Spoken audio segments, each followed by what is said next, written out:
안녕하십니까, 이진우입니다. 업비트라는 가상화폐 거래소가 있는데요. 여기서 가상화폐를 사고 팔려면 카카오 아이디로 로그인을 해야 됩니다. 그런데 지난 주말에 카카오의 마비 때문에 로그인이 안 돼서 거래소에 접속을 못하고, 그래서 가상화폐를 제때 못 팔고 못 사는 바람에 손해를 봤다는 투자자들이 꽤 있으신데, 거래소 업비트가 이런 분들의 손실을 보전해 주기로 했는데요. 어떤 방식으로 보전해 준다는 건지 좀 들어보겠습니다. 최근에 부동산 거래 절벽 현상이 계속되면서 경매 시장에도 찬바람이 불고 있다는군요. 특히 빌라의 낙찰률이 아파트보다 더 떨어지고 있는데 어떤 이유 때문인지 알아보겠습니다. 러시아가 유럽으로 가는 가스관의 밸브를 잠그는 바람에 유럽이 가스 대란을 겪으면서 LNG 수입을 늘리고 있는데요. 이 LNG 운반선 수십 척이 갈 곳을 잃고 지중해에서 방황 중이랍니다. 또 이건 어떤 사연이 있는 건지 이 소식도 간단히 살펴보겠습니다. 10월 19일 수요일 손에 잡히는 경제 바로 시작합니다.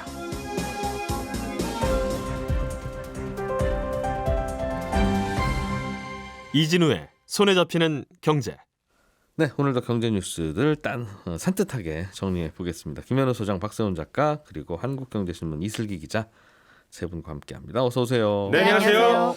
자, 오늘은 카카오 소식, 이슬기 기자님이 준비한 소식부터 들어보죠. 네.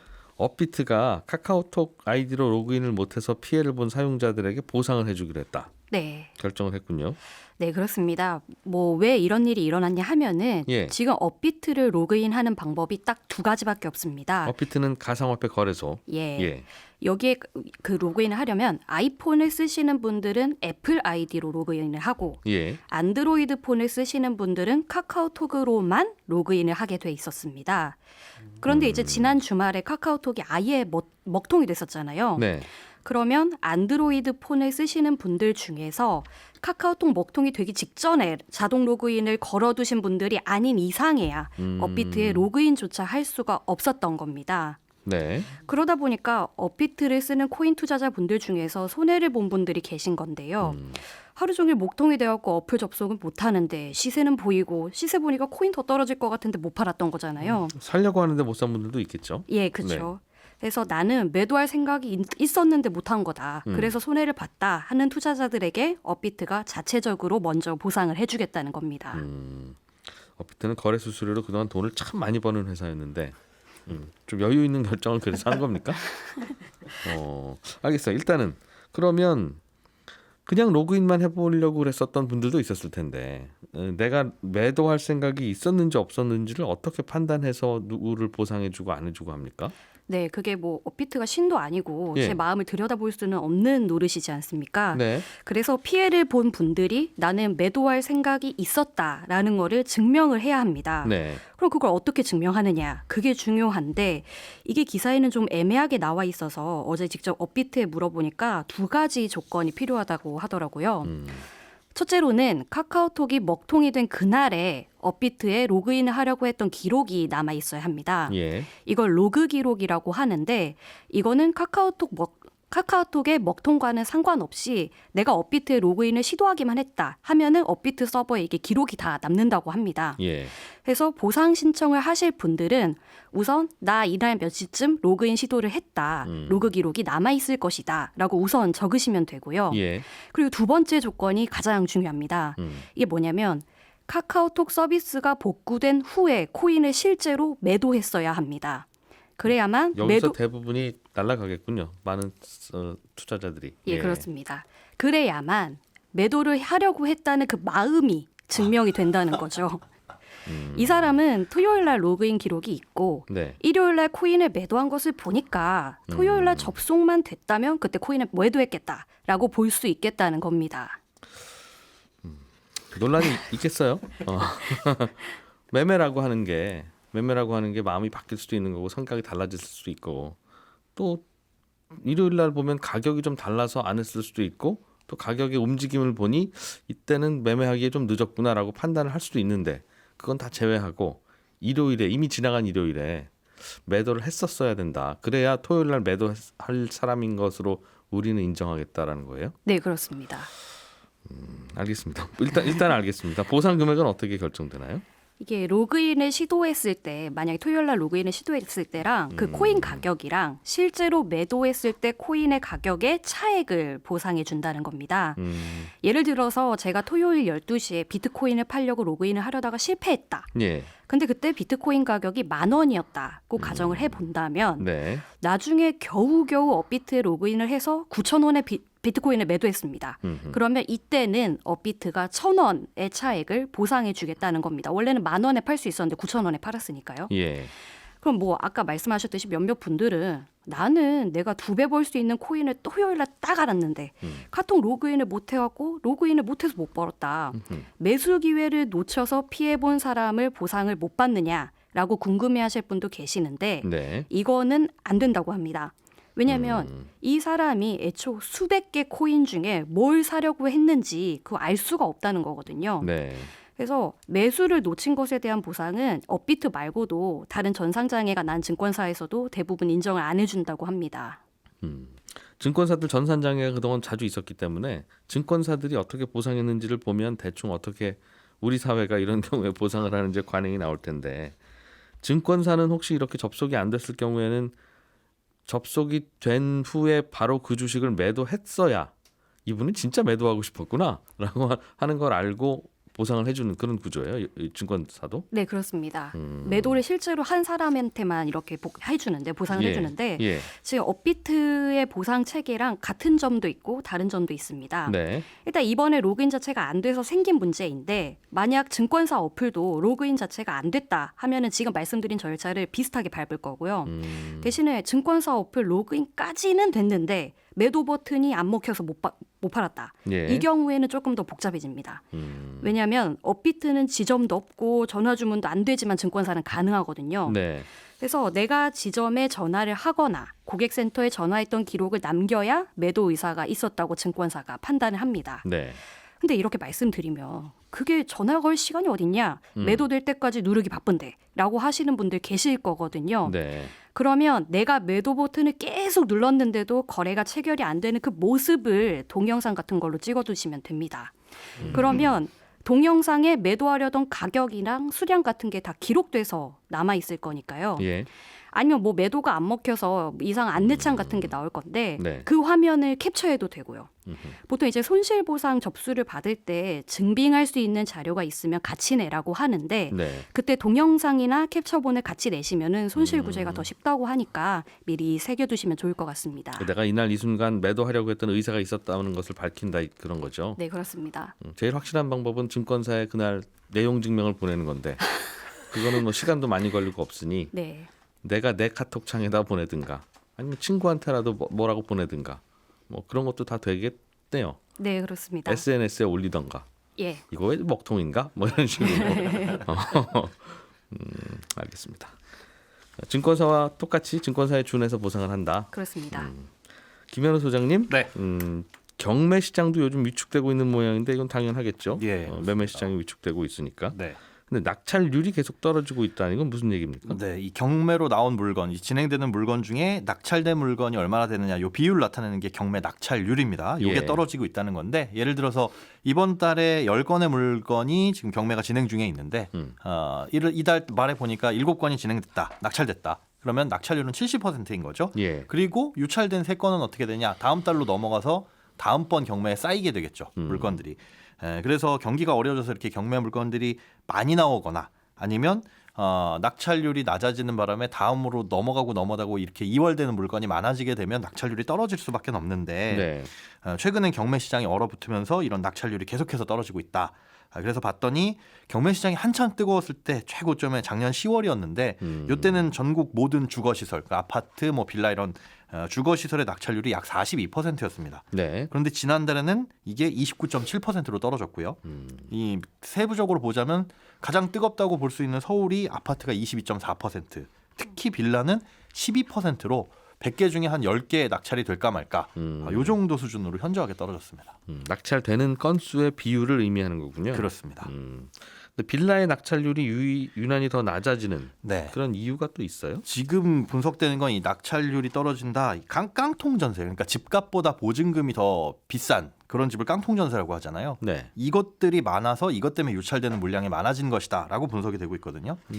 예를 들어서 그냥 어떤 집이 경매로 나왔는데 예. 감정가가 3억이다. 근데 여기에 뭐 2억 원의 세입자 보증금이 들어있다. 예. 이 경우에 감정가 3억 그대로 100%를 주고 누군가 낙찰을 받게 되면 예. 그 3억은 법원에 내겠죠. 그렇죠. 그럼 법원에서 그 3억을 가지고 2억은 세입자 먼저 빼주고요. 네. 그다음에 나머지 1억은 전 주인한테 줍니다. 그리고 깨끗하게 이 집의 주인이 바뀌게 되는 거죠. 예. 이렇게 되는데 만약에 감정가가 3억인데 보증금이 2억이 아니라 3억이 돼 있다. 집값과 보증금이 똑같다. 네. 그런 경우에도 3억의 낙찰을 받으면 법원에서 3억 빼주고 집주인만 바뀌게 되는 겁니다. 세입자 전세금을 먼저 주는 게 원칙이니까. 그렇죠. 주고 나서 남는 돈이 있으면 집주인이 집주인한테 가져간다. 주는 건데, 예. 그 원칙이죠. 네. 예. 그런데 100%를 다 주고 사게 되면 그 집을 비싸게 사는 거나 마찬가지인 거고. 낙찰 받는 분이 그렇습니다. 예. 혹은 뭐 이 보증금보다 더 집값을 싸게 산다고 하더라도 예를 들어 이 감정가가 3억이었지만 유찰돼 가지고 뭐 2억 5천까지 떨어진 상태에서 보증금이 3억 들어 있는 집을 2억 5천에 낙찰을 받았다. 그러면 법원에 낸 돈은 2억 5천이고 예. 보증금도 그 2억 5천 내에서 돌려받았을 거잖아요. 세입자가. 그렇겠죠. 그러니까 집에 전세 3억에 들어갔는데 네네. 그 집이 전세금을 못 돌려줘서 집을 경매로 붙였더니 네. 경매에 2억 5천에 낙찰이 됐으면 네. 낙찰된 돈 2억 5천은 내가 일단 받고. 세입자가 받아야 되고 네. 5천만 원 못 받은 건 못 받은 건 이제 집 바뀐 낙찰자에게 달라고 할 수가 있습니다. 물론 이제 권리 분석에 따라 달라질 수 있겠지만 지금 같은 상황에서는 예. 세입자가 가장 1순위면 그 집을 낙찰받은 낙찰자가 예. 새로 바뀐 주인이 법원에다 2억 5천 냈지만 보증금 남아 있는 게 있잖아요. 네. 그거는 이제 세입자에게 줘야 됩니다. 그래야지 세입자를 내보낼 수 있고. 아 그러면 3억짜리 세입자가 들어있는 집을 네. 유찰돼서 2억에 낙찰 받았어도 네. 그럼 그 2억은 법원이 법원에 갖고 내고. 오고 법원은 세입자한테 줄 거고 그렇죠. 세입자는 아직 못 받은 돈 1억이 있는데 그건 새로운 집주인에게 돌려받을 새로운 권리가 있는 집주인은 겁니다. 지금 낙찰 받은 사람이잖아요. 그렇죠. 그럼 낙찰 받은 분은 결국은 3억을 다 내게 되는 거네요. 맞습니다. 이 3억짜리 집이 유찰돼서 2억이 되고 1억이 되고 심지어 100만 원이 되더라도 예. 그 100만 원은 법원에 낸 거고 나머지 2억 9,900만 원은 어쨌든 세입자 보증금으로 빼줘야 된다는 거죠. 거기에 각종 경매 비용과 뭐 이사 비용 이런 것까지 줄 걸 생각하면 사실 남는 게 없다 보니까 이거는 계속 유찰돼서 물량이 쌓일 수밖에 없는 거고 그렇기 때문에 낙찰률이 계속 떨어질 수밖에 없는 상황이다. 그런데 이렇게 깡통 전세가 발생하는 건 대부분 전세 사기로 인해서 집값보다 보증금이 더 많이 껴있는 상황에서 나오는 물건들이라 예. 이런 전세 사기로 인한 깡통 전세 물건들이 최근 경매 시장으로 많이 흘러나오고 있다라는 신호라고 볼 수 있습니다. 그럼 그 집을 경매를 조금이라도 아는 분은 아무도 낙찰 안 받겠네요. 맞습니다. 실제로 그래서 중간에 뭐 11차례 유찰된 집도 있거든요. 근데 중간에 낙찰을 받으신 분이 있다가 포기한 게 있는데 이게 권리 분석을 잘못한 거죠. 아, 그게 3억짜리 빌라가 떨어지고 유찰돼서 500만 원까지 떨어졌는데 이거 싸네. 500만 원에는 낙찰 받아볼까? 했어도 3억 전세를 들어온 세입자 거기 살고 있으면 그거 다 줘야 되니까. 나는 3억 5백에 산 거다 이거죠 결국은. 맞습니다. 거기에 플러스 뭐 이런저런 비용까지 생각하면 오히려 시세보다 더 비싸게 주고 사는 거니까. 그럼 경매에 참여하려면 기존 그 집의 세입자가 전세 얼마에 들어와 있는지 알아야 되겠습니다. 알아야 됩니다. 그거 누가 좀 알려줘야 될 텐데 내가 알아보러 다녀야 되나 보죠. 경매 입찰을 하려는 분들이 사실은 알아봐야 되죠. 그게 이제 배당에 참여를 하게 되면 예. 공시가 뜨긴 하는데 세입자가 뭐 굳이 나는 권리가 확보돼 있으면 배당에 네. 참여 안 하고 안 뜰 수도 있는데 얼마든지 알아볼 수는 있습니다. 벨 누르고 만나야 되잖아요. 아닙니다. 꼭 그렇게 하는 방법도 있기는 하지만 예. 내가 이 경매에 참여를 하려고 하니까 예. 이 집에 있는 보증금이 얼마가 끼어 있느냐 요거는 사실상 행정적인 절차로 알아볼 수는 있습니다. 뭐 주민센터나. 네네. 근데 주민센터에 신고 안 하고 사시는 분도 있을 수 있고 중간에 어. 전세금을 그냥 올려줬을 수도 있고. 그렇다고 한다면은 예. 확정일자나 이런 대항력이 없기 때문에 그거는 신경 쓸 게 아닌 거고. 아 그래요. 그렇죠. 확정일자나 전입신고를 받아야지 대항력이 야. 생기는 거니까. 알겠습니다. 아 그래서 전세금이 비싼 세입자가 들어와서 자칫하면 깡통될 만한 그런 집들은 네. 경매 시장에서 계속 주인을 못 찾고 유찰이 계속되는군요. 그렇죠. 그럼 세입자는 나가고 싶어도 새 주인, 나에게 보증금을 돌려줄 새 주인을 못 찾으니까 못 나가게 되는 거고요. 결국은 그 세입자가 그 집을 그냥 맡겼던 전세금에 떠안아야 되겠네요. 그렇죠. 만약에 그 집이 뭐 살만한 집이다라고 한다면 그럴 수 있겠는데 임시적으로 네. 거주를 하려고 했다거나 그렇다고 한다면 사실은 답이 없는 상황입니다. 조금 전에 사례에서는 그냥 3억 전세금 포기하고 내가 그 집 갖고 네. 그렇게 되는 수밖에 없죠. 그렇군요. 뭐 좀 이 깡통 전세라는 걸 좀 막아보면 좋겠는데 네. 내가 3억 전세에 들어가는 이 집이 3억보다 비싼지 안 비싼지를 네. 아파트야 그 뭐 거래되는 걸 시세가 보면 알 있으면. 수 있다고 추정을 하지만 네. 말씀하신 대로 외딴 집이나 뭐 빌라나 혹은 단독주택이나 이런 거는 알 수가 없어서 알 수가 없죠. 그래서 이제 정부가 이 내용을 조금 손질을 하는데 이렇게 뭐 외딴 집이나 이런 것들은 사실 시세가 형성되지 않은 경우엔 예. 감정평가 금액이 얼마인지를 참고를 합니다. 그러니까 특히나 신축 빌라 같은 경우에서 요즘에 전세 사기가 많이 발생을 하잖아요. 신축 빌라 이게 얼마야라고 한다면 감정평가서상에 얼마다라고 하는 걸 근거로 은행에서 대출을 받거나 혹은 전세보증보험을 가입할 수 있거든요. 네. 그런데 이 사실 감정평가를 의뢰하는 곳이 이 사기를 치려는 일당들이었으면 얼마든지 부풀려질 수가 있습니다. 그리고 이것도 감정평가를 어떻게 하느냐에 따라서 그렇죠. 뭐 어느 정도 위도리는 충분히 있을 것 같은데요. 맞습니다. 그래서 예. 그거에 따라서 감정평가를 하는 여러 방법 중에 주변 시세를 참고해가지고 감정평가액을 내는 방법이 있거든요. 거래사례 비교법이라는 게 있는데 이걸 쓸 경우에는 어떤 거래사례를 참조를 했는지 네. 그리고 사실 면적이 똑같다. 예를 들어 뭐 50제곱미터, 50제곱미터 똑같은 빌라를 가격을 산정을 했는데 플러스 마이너스가 있을 거잖아요. 예. 어떤 빌라는 뭐 2층일 수도 있고 어떤 거는 5층일 수도 있고 엘리베이터가 있냐 없냐 이런 것들에 대해서 왜 그렇게 사정을 했는지 가격을 플러스 마이너스 가감 조정을 했는지에 대해서도 자세하게 쓰는 걸 좀 의무화하겠다. 그러니까 기존에도 감정평가액의 산출 근거하고 의견을 쓰는 건 의무화되어 있긴 하지만 네. 이런 내용까지 어떻게 구체적으로 써라라는 거는 없었거든요. 그래서 이 부분을 조금 근거를 자세하게 기록할 수 있도록 그 시행규칙이 달라지기는 하는데 그렇기 때문에 감정평가액이 부풀려지지는 않을 것이다라고 기대하고 나오는 거긴 하나 어떻게 작동할지 봐야겠습니다. 그러게 외딴 집은 감정평가사가 본다고 더 잘 안 와요. 어차피 그게 그렇죠. 결국은 얼마에 팔리느냐는 미래에 가봐야 하는 거라서 네, 좀 불안한 곳은 있습니다. 보증금을 많이 내면 안 되는 거네요, 기본적으로. 특히나 그 불안하다라고 하는 게 이게 얼마짜리야라는 게 안 그려지는 곳들 있잖아요. 네. 특히 빌라, 신축 빌라 이런 것들일 텐데 그런 것들은 사실 많이 위험하죠. 얼마짜리인지 모르겠지만 내가 들어가는 이 보증금 네, 다 날릴 수도 있고 내가 그렇다면 이 집은 이 보증금 주고 내가 사야 되는 거다라고 네. 생각할 때 그래, 그럴 때는 그래 3억이면 이 집 살만해. 주변 시세는 잘 모르겠지만 이런 마음이 들면 그러면 뭐 그냥 들어가는 거고. 네. 그런 상황이군요. 알겠습니다. 왜 이렇게 제가 답답하죠? 박 작가님, 네. 러시아가 그동안 유럽으로 열심히 가스를 잘 팔았던 나라인데 네, 요즘 싸우느라고 유럽에 가스를 잘 안 보내고 뭐 그러고 있어요. 그렇습니다.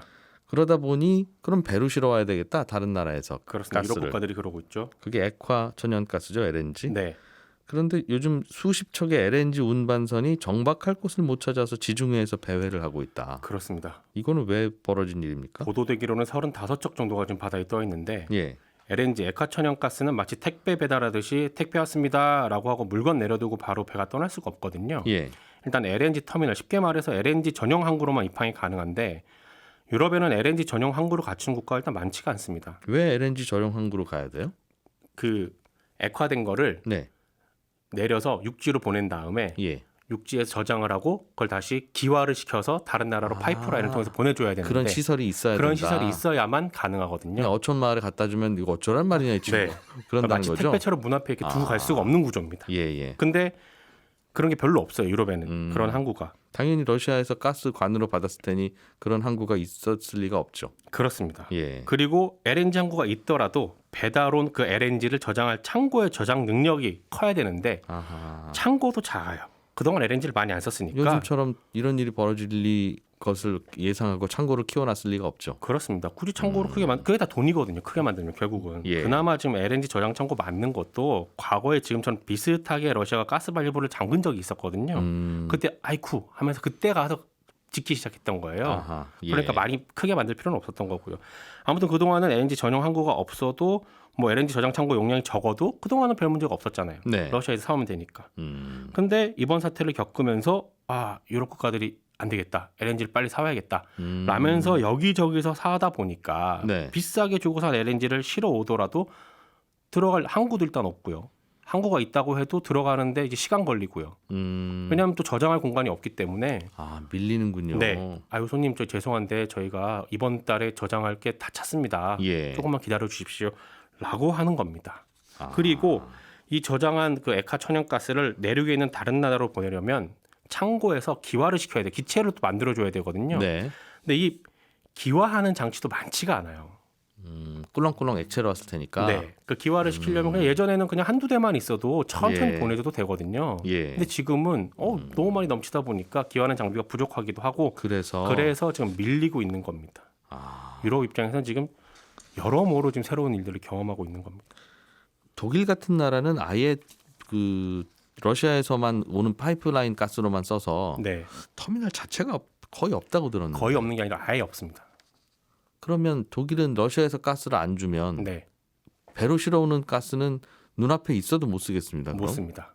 그럼 어떡하죠? 그래서 독일 같은 경우가 예를 들면 이런 겁니다. 예. 스페인이 그런 항구가 많거든요. 그래서 스페인한테 연락을 해서 우리 이번 달에 미국에서 LNG를 이만큼 샀으니까 독일이. 네.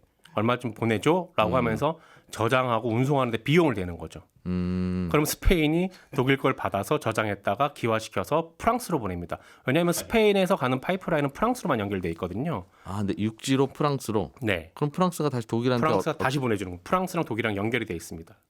그 동안에는 사실 예. 러시아에서 독일로 가는 걸 독일이 다른 나라로 뿌려주는 역할들을 많이 했었는데 러시아에서 독일을 받아서 독일이 프랑스 주고 프랑스가 스페인 주고 이렇게 썼는데. 그렇게 썼는데 지금은 오히려 반대로 바다 쪽에서 들어오는 걸 스페인이 받고 프랑스로 보내고 프랑스가 독일로 보내는 그런 구조로 가고 있는 그 겁니다. 가스관이 거꾸로 쓰일지는 정말 상상도 못하고 만들었겠네요. 그렇습니다. 그래서 그 파이프라인이 용량도 되게 작아요. 한 번에 보낼 수 있는 양이 많지가 않거든요. 그러다 보니까 또 많이 못 보내고 있고 그러다 보니까 정체가 되고 그러다 보니까 LNG 운반선이 지중해에서 지금 방황하고 있고 그런 상황이 펼쳐지고 있는 거죠. 이야, 그런 일이 벌어지고 있군요. 네. 아이고, 알겠습니다. 외신 하나만 더 보죠. 미국의 알겠습니다. 바이든 정부가 앞으로 미국에서 생산된 전기차에만 혜택 주겠다고. 네. 이걸 인플레이션 감축법이라고 부르더군요. IRA라고 요새 자주 나오죠. 그게 미국의 국산차 혜택 주는 거랑 무슨 관계가 정확히 인플레이션과 있는지는 잘 모르겠는데 네. 어쨌든 그러고 나니까 유럽은 유럽에서 생산되는 전기차만 혜택 주겠다는 쪽으로 방향을 잡고 있다고요. 그렇습니다. 국가들이 점점 더 각자 도생의 길로 가고 있다는 걸 보여주는 사례인데 네. 엊그제 프랑스 마크롱 대통령이 이런 얘기를 했어요. 미국 정부가 미국에서 만들어진 전기차에만 세액 공제를 해주니까 프랑스도 맞대응을 해서 유사한 정책을 추진할 필요가 있다. 이렇게 얘기를 했거든요. 네. 또 지난달에는 프랑스 재무장관도 비슷하게 얘기를 했습니다. 근데 유럽연합도 내년 1월에 유럽 원자재법이라는 걸 공개할 예정인데 여기 들어가는 내용이 주요 내용이 이거예요. 중국산 전기차 배터리 소재 덜 쓰겠다. 그리고 유럽에서 만든 전기차 우대하겠다라는 겁니다. 네. 보조금을 주든 아니면 세금을 좀 깎아주든. 근데 이렇게 되면 한국 기업들 입장에서는 굉장히 곤란해지는 겁니다. 현대차 같은 경우에 작년에 유럽 전기차 시장에서 15% 정도의 점유율을 보였거든요. 네. 그리고 올 상반기에 유럽서 팔린 전기차 16만 대 중에 7만 대 정도가 현대차가 국내에서 만들어서 유럽으로 수출하는 거였습니다. 예. 근데 유럽이 앞으로 자기네 나라에서 만든 것만 우대하겠다고 하면 전기차는 사실 아직까지는 정부의 보조금이나 세액 공제 같은 혜택 많이 주는 거에 영향을 받기 때문에 우리로서는 영향을 받을 수밖에 없죠. 네. 예전에는 미국이나 유럽이 친환경을 명분으로 내세우면서 서로 으쌰으쌰 전기차 띄우다가 이제는 서로 먹고 살기 바빠지니까 친환경이 아니라 자국 이익 우선주의로 돌아서는 모습이고 그 가운데 낀 우리는 이거 뭐지? 하는 상황이 펼쳐지는 건데 네. 사실 미국이나 유럽이 지금 하려고 하는 정책은 자유로운 무역 질서를 내세우는 국제무역기구 있죠. WTO. 예. 원칙에 위배되는 행위입니다. 근데도 WTO가 아무런 제재를 못하는 걸 보면 WTO 역시 힘 있는 국가들의 명분에 불과했나라는 생각을 할 수밖에 없습니다. 예, 오늘 이슬기 기자, 박세훈 작가, 김현우 소장 세 분과 함께했습니다. 저는 11시 5분에 손에 잡히는 경제 플러스에서 다시 인사드리러 오지요. 청취자 여러분 고맙습니다. 이진우였습니다.